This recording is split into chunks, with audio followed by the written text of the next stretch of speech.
In this episode, I'm going to discuss language, our linguistic repertoires, and the way we use linguistic resources to communicate. In particular, I'm going to take a look at UK slang.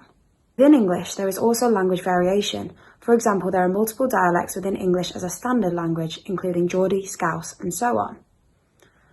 As Spotti and Blommaert 2017 put it, people perform repertoires of identities through linguistic semiotic resources acquired over the course of their life trajectories, through membership or participation in various socio-cultural spaces. This basically means that our personal repertoires in terms of translanguaging are constantly developing. Being from the north of England, sometimes, despite sharing a language, there is miscommunication between my flatmates and I, who interpret things in different ways and sometimes have to clarify what certain words mean, despite them being the same language. I noticed that at first I would misunderstand my flatmate's use of weapon. Although it is slang in both the north and south, it carries almost opposite meanings, for example, either as an insult or a compliment. It is actually very common for words that have negative meanings to start acquiring more positive ones, and be within the same language yet be attributed to opposite meanings. I also noticed disparities in phrases as simple as, "What are you up to today?" Here are some examples from around the UK. I'd say, "What's going on?" I'd say, "What are you saying?" "What you on with?" "What are you up to?" "Oh, what's happening?" Misunderstandings, I have begun to shift between linguistic codes, or code switch, using different linguistic codes at university to converse with my southern housemates.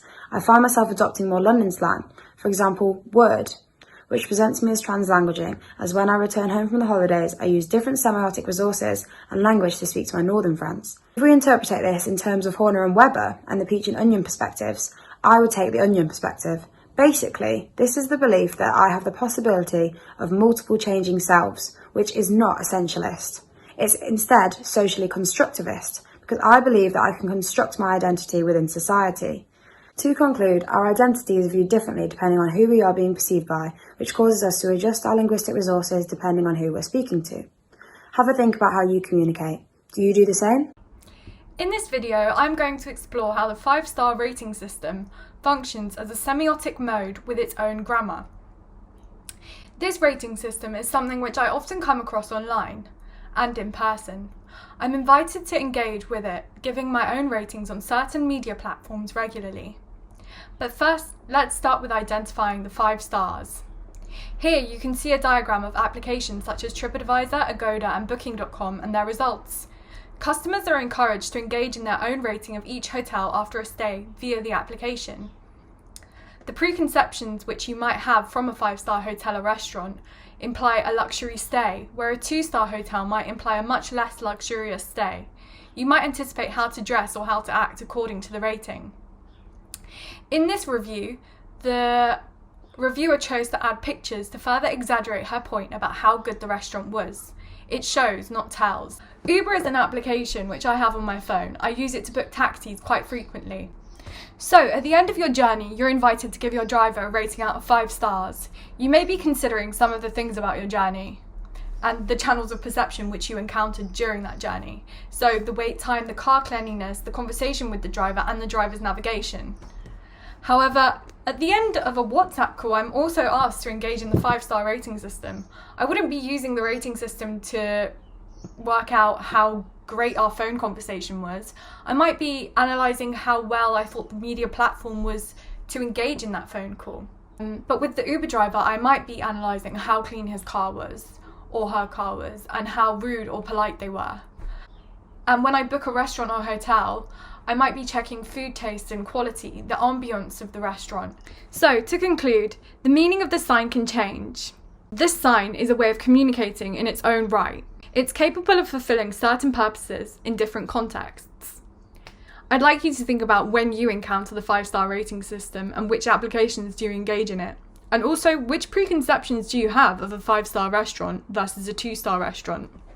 I work as a social media executive for the UK distributor of an Italian company. Therefore, it is my responsibility to create messages that are effective for a UK audience. Through adjusting the Italian content for a UK audience, I have noticed the impact of semiotics and how through choice, sign makers produce variation. Modes, as Adami 2017 states, may be gesture, sound, image, colour or layout which can express, shape values, ideologies and power relations. The common modes used by the Italian company are unique bold images with vibrant and flamboyant layered pop art.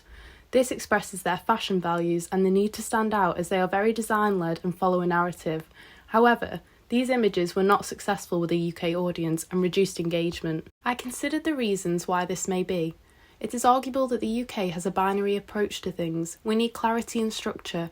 We may need to understand what the product is by seeing it in an environment where it exists, and if it will work before we understand its messages and values.